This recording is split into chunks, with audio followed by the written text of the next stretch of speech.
There were sharp pains and sudden dizziness, and then profuse bleeding at the pores with dissolution. But the Prince Prospero was happy and dauntless and sagacious. A strong and lofty wall girdled in and welded the boats.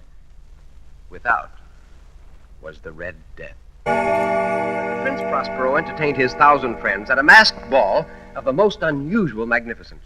But first, let me tell of the rooms in which it was held. In blue, and vividly blue were its windows.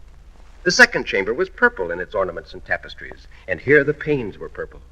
The third was green throughout, and so were the casements. The fourth was furnished and lighted with orange. The fifth with white.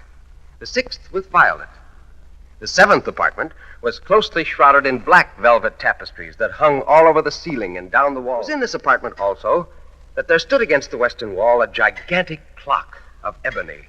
Its pendulum swung to and fro with a dull, heavy, monotonous clang.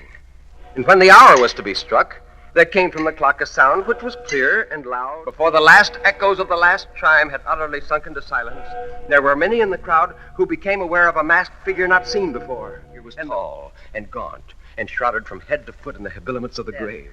His vesture was dabbled in blood, and his broad brow, with all the features of the face, was sprinkled with the scarlet horror.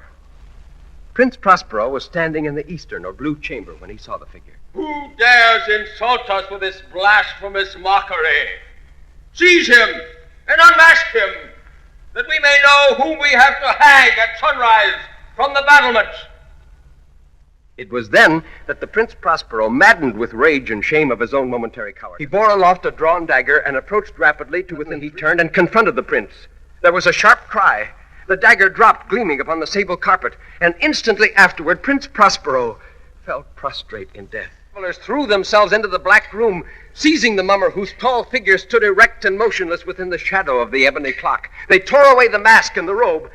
They gasped in horror.